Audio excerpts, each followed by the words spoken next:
Kia ora everybody, welcome back to another artist critique. My name is Te Haunui Tuna. We're just going to jump straight into it. So this first piece is from Michael. I've actually done some moko on Michael, and he's been doing really well for himself with what he does with his moko and stuff. Excuse me if I cough during this, I'm a bit sick at the moment. But let's jump into this. First off, really nice piece, obviously really well balanced. There's not much you can fault about it. This looks like dye underneath. And then you've got some ink pen over the top. So, it's really, really well done. Some good even spacing in here, in between all the in the negative space. It's pretty even all around, which is nice to see. And if you squint your eyes, so if you look at it at that size, the piece looks pretty balanced, even though it's that small, which is a cool thing. But if I were to give this a critique, because the piece is quite clean and simple, when you have the style like that, you have to make sure that the elements that are left in the piece are meant to be there. There's no unwanted part that shouldn't be there. Should be really, really tidy because of that fact. And what I can see, and this is just a photo of it too, so imagine in the real one you'll be able to see it a bit more. You can still see the pencil mark underneath. I think so I can't see any other ones, so I imagine what probably would have happened there is he may have pushed the pencil a bit too hard and it couldn't get rubbed out. So yeah, when you do a sketch and you're going to just go over with ink and you're going to rub the sketch out, make sure you press lightly, don't dent the paper so it leaves a mark there even after you've erased it. And then obviously, with this watercolor over the top, you can still see it, so even that's not going to hide it. If that isn't a pencil mark, that's an insane coincidence that there happens to be a line there. Like if there happens to just be dye or something. Another thing I would probably urge you to do, brother, is this is just personal preference for me, like the style that I like to do. And the reason that I do a simple, clean style is I like to place a couple of elements, or maybe one element. In this piece in particular, I'll probably place one element that serves as a feature. So it's like a contrast to all the plain elements that are around it. So when you're looking at this, that's really well done, really nice. But there's not one thing in particular that my focus wants to go to. It sort of just it starts anywhere around here. And like I said in the other artist critique, a good thing that to consider that a lot of artists don't consider when they create a piece is taking the viewer on a journey through your piece. So if I look at this one, I could probably start here, and follow it through the whole piece. But because it's a circle and it's right in the middle of the page, usually start in the center. So what you could have done is maybe had I don't know, like a koruru or something in the middle, or even have all the fill-ins all the same everywhere except for in the middle, or except for in one certain place that you want the viewer to look at first. Because when you look at something, what your eye is automatically attracted to is the thing that stands out. So that's just food for thought, brother. But like I say, really well executed, nice clean lines, nice balance, nice flow. I like this flow that the kuru are doing down here and up the top.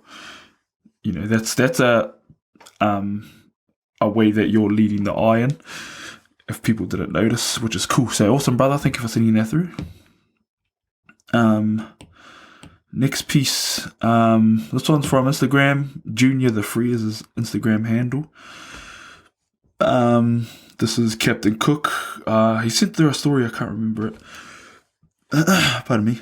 And what I'll say about this first, really colourful, really captivating. The red, whenever you see red in a painting, especially when it's this dominant, you can't help but to look at it. So this painting demands your attention, which I think is what the bro was going for. Obviously, the subject matter, him with huia feathers in his hat, that's quite a statement right there. You could say it's controversial, especially in Māoridom, when rauhuia, from what I've heard anyway, have been reserved for, special people, and, Māori don't like this fella. Also, I quite like the treatment of the paintwork. It looks like a painting. It kind of looks like a finger painting a little bit as well. And the eyes, I like how you can't really see the eyes properly. It sort of suggests that there's a bit of mystery to this character, to this person. He's got like a little compass sort of earring. I'm not too sure if that's from the photo, if that you just added that in, maybe that's your signature. But now let's jump into some critiques on this piece. What I would say is about the style. I've personally done this style in the past. I don't even know what it's called, but with the dripping and stuff. Like, I literally did a painting of myself when I was like 17, and it's red in the background and everything as well, to me doing a pukana. I'm looking the same direction as well. But what I would say is, this is just personal preference again. It's not really a style that I'm fond of anymore. To me, it looks like an experimental sort of painting, like someone who's learning how to paint. It looks like that. Because usually what I see, or what I have seen with artists who do this style with the drips, there's a fine line, and I can't put my finger on where that fine line starts and begins between a piece looking really, really masterful and really studenty, if you know what I mean. And there's this artist that I look up to, Ray Ching is his name. I think he's a Kiwi artist. But he was one of my artist model back in high school, and he had this drippy effect, and he used to contrast it with pencil and stuff. And he did it in that masterful way that I'm talking about, where it looked, it looked all thought out. Every aspect of the piece looked thought out. Whereas some paintings, where there's parts in particular with this one, like a couple of those marks up there, they kind of look like they're added in there just to have that drippy effect, if you know what I mean. I would say what could make this piece stand out a bit more is just the composition, I would say. So if you made the frame a bit bigger so his hat wasn't getting cut off there, or zoom in a bit more so it's cut off at the top as well as there, so it looks like it's done on purpose. It kind of looks like he's accidentally to the right a little bit too much. So in order to do that and keep it balanced, you would bring this frame out here a bit more, maybe give it a bit more space on this side, so he's got some looking room, which is space on the side that the person in the frame is looking to. Probably just tone down some of the drippy effects. It kind of takes away from the piece, in my opinion. And that earring throws me off a bit, because the piece is really loose, and I like that. And then that piece, and then that earring is just super, super detailed, and it just looks like it's from this piece, that like this photo I'm looking at, it looks like it's been photoshopped on there just to have a G compass earring, or whatever that is. So yeah, just that looks a bit random. other than that, cool piece, cool colours, bro. He's got that real classical lighting on him, Rembrandt lighting. Look it up. It's when you have, it's after a famous painter called Rembrandt back in the day, and it's when you have that triangle of light on the cheek. And I like that the angle that you're looking at him is from the shadow side. It gives it a bit more character and life. Which, if you notice my videos, I try to always shoot from the shadow side. Now you're not gonna be able to unsee it. But yeah, thank you for sending that through, brother. Junior the Free. Next pieces are from Taylor. These are designs that she did for herself to get some moko on. First off, thank you for sending them through. I love that you sent through the stories with them, and it's got all the meaning. Look, you can see all the writing here. Super meaningful pieces. Some quite good line work here. Obviously, she's put a lot of effort. This is what I've noticed with a lot of usually younger artists. I noticed it a lot when I was growing up at school. Is what people tend to do is really, really deliberate over every single line, and like if you look at one of those lines, that is about 10 strokes maybe, as opposed to like 1 or 2 strokes. But what I would say about this, to give a critiques, is probably my first piece of advice to any artist as well is, well, when you're doing moko in particular, is to think about the overall picture. So if you zoom out, there's a good practice to do is just squint your eyes or zoom out and just look at the silhouette that your moko is making and think to yourself, does it look nice as a silhouette? This is when you're still in the rough stages before you even put any detail in it. And if it doesn't, keep refining it. Make the silhouette look nice first. Don't worry about line quality and all those things. Those things come later. Once your silhouette looks nice to you, looks balanced, all those things I've talked about before, then you can start going in and actually start putting in the intricacies of it, like koru and puhoro and whatever else.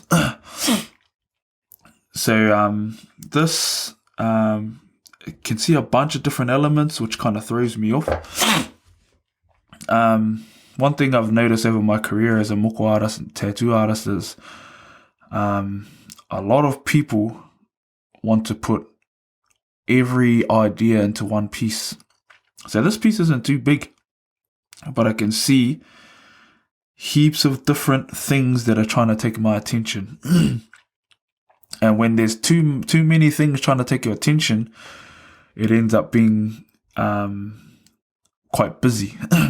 And from what I've learned in my tattoo career is when things look too busy, when it's fresh, it's it's going to be pretty much impossible to read it when it's healed up and when it's aged over time.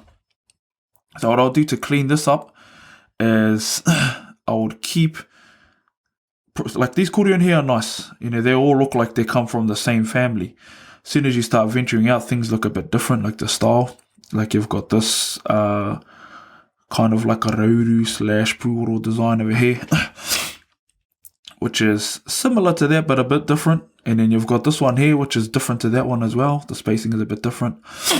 And then you've got like this wedge here, which is kind of separate from the whole body. This part here is separate as well.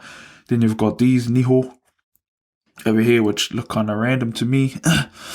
Yeah, I would say just pick a direction to go and then choose. And then obviously these flowers look, they're not moko, so they look really, really different to these. If I were to try and incorporate those flowers into this, I would probably, here, I'll give you a quick as example of what I would have done. Let's say here. Let's say you have your flower in here. Flower. And then, for argument's sake, let me not make it a symmetrical one, because that's usually what I do, and it's easier to do symmetry. Flower. Let's say it flowed like that. You're coming through. See what I mean about like staying rough and thinking about the silhouette? This is literally how rough I draw at the beginning stages of every single drawing. Moko, atua, anything. Portraits, I always start like this. Let's give it a bit of space. So obviously that flower is the main attraction of this piece. And then let's say you're gonna come down, put a mangopari in there or something, I don't know. And then, your eye can go there, and then it can start venturing out. Or, because that mangopari is there, I'll do another one over here, balance it.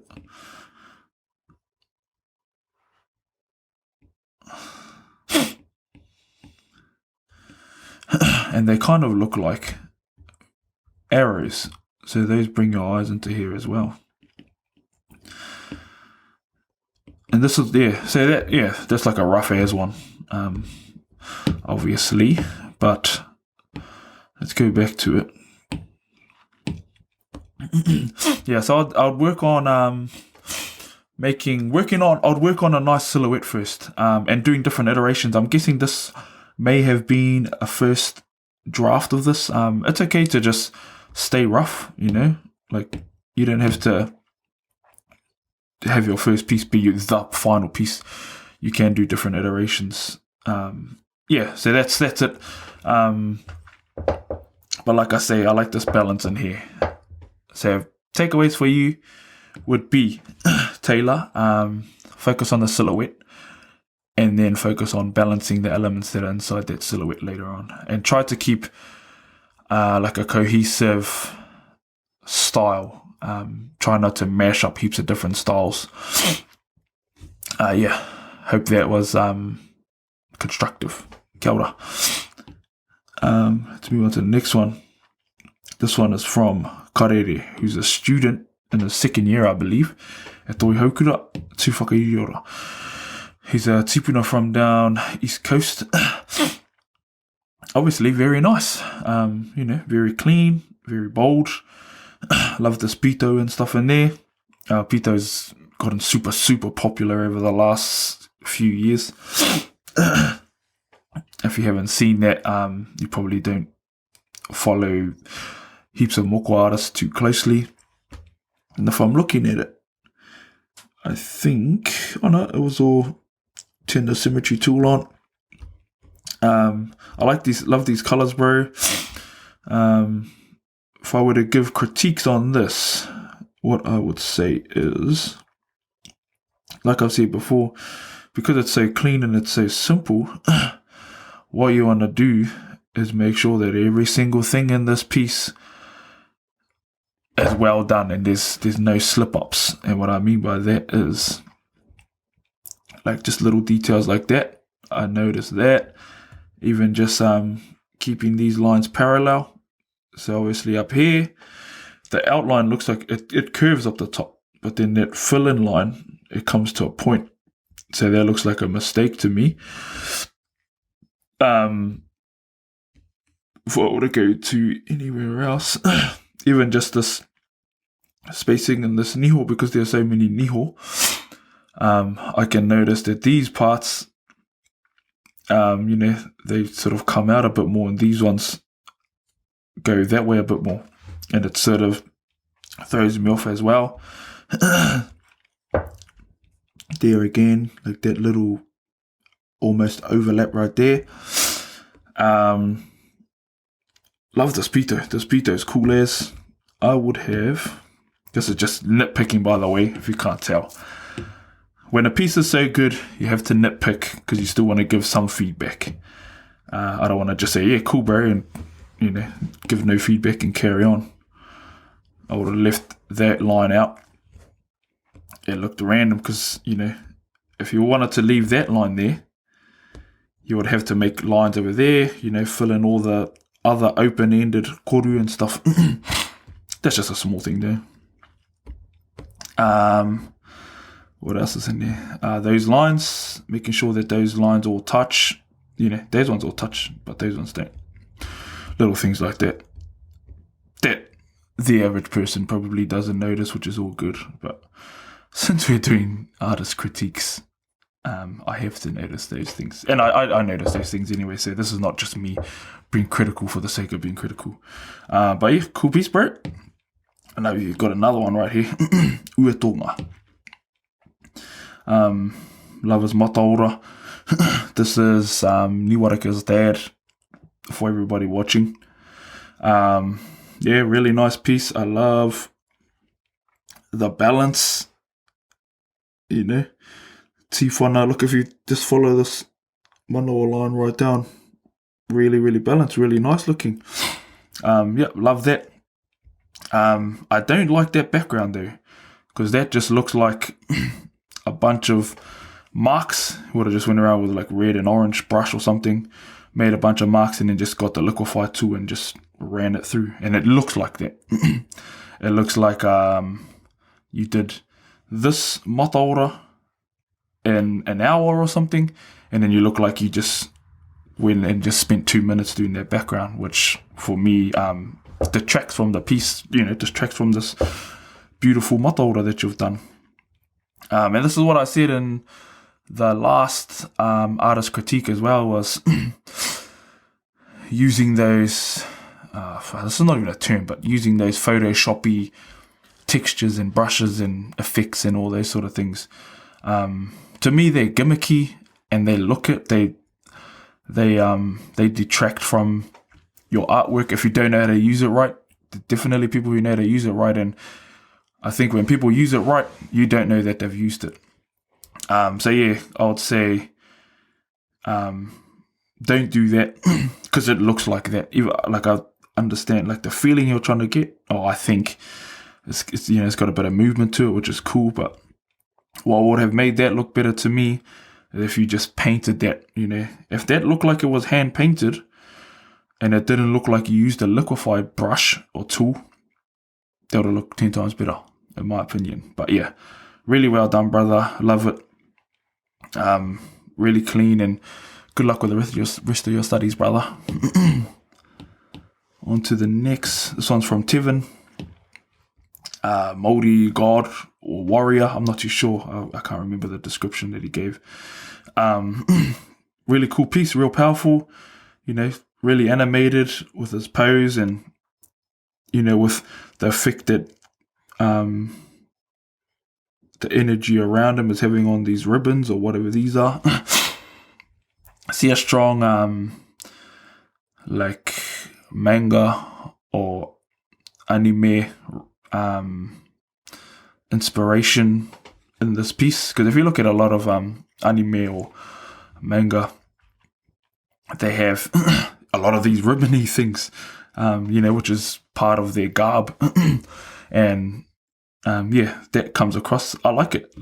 It's, like I said, it's animated and it looks more than just a static image. But yeah, really powerful piece. If I were to give this critiques, first one, I would say really simple one that everyone should do if you're an artist, if you draw on paper, is especially if you're trying to do a really good piece. If it's just a sketch, like, just disregard what I'm saying.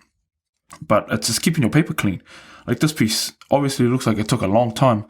And when you do a piece that takes a long time,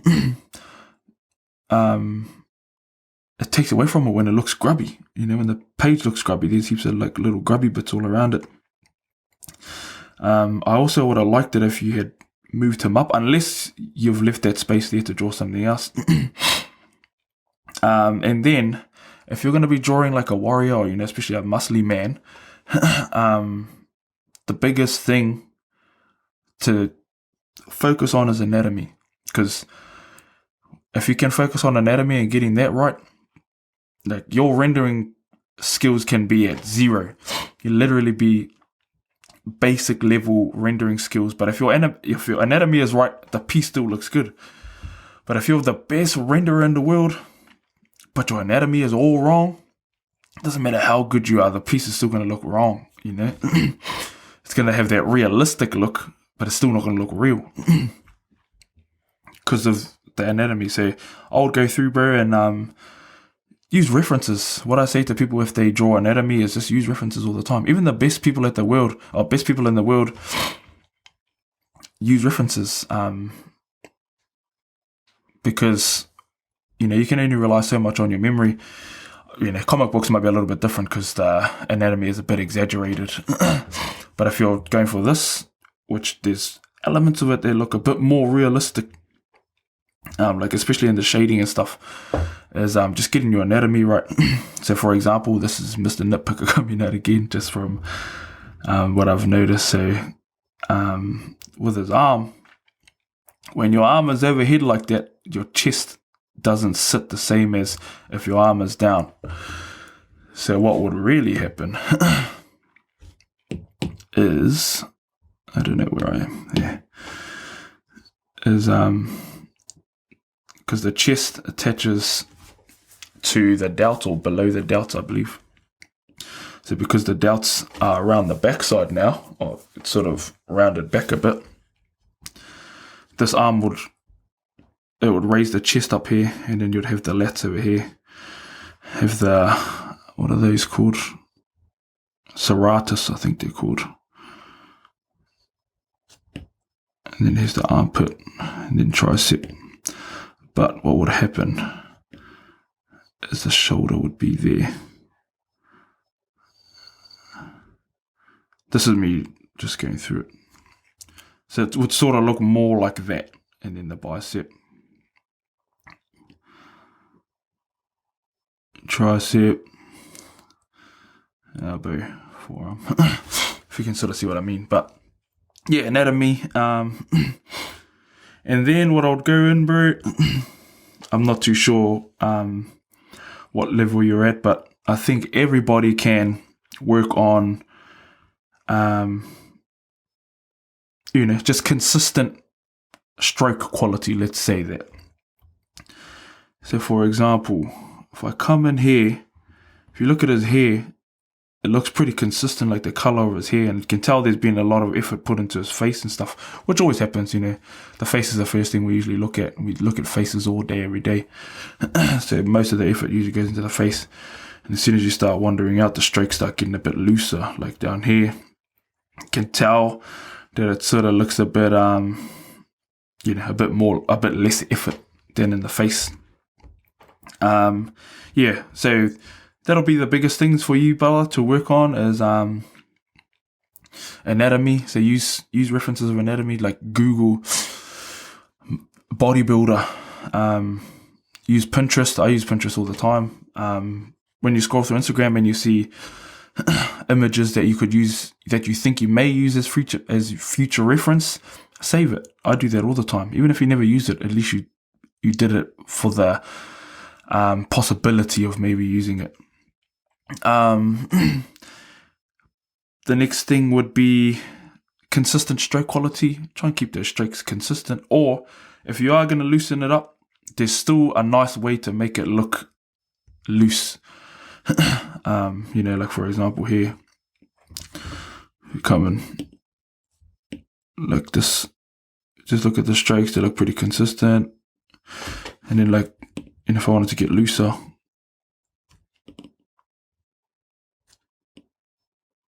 I don't even know if I'm making my point right here, but there's a way to make it still look consistent. And also these ribbons, like making sure that if you were to follow them through, they went to somewhere, like that one sort of goes to nowhere. That one goes to nowhere as well. Things like that. But this is another episode of Artist Critique. Hope you fellas enjoyed it. Still open to doing more of these. If you have artwork, if you're an artist who wants to get some feedback on the pieces that you create, feel free to send them to me. Email me at info@tehaunuiart.com. If you're on Instagram, send me a DM. Facebook, send me a DM.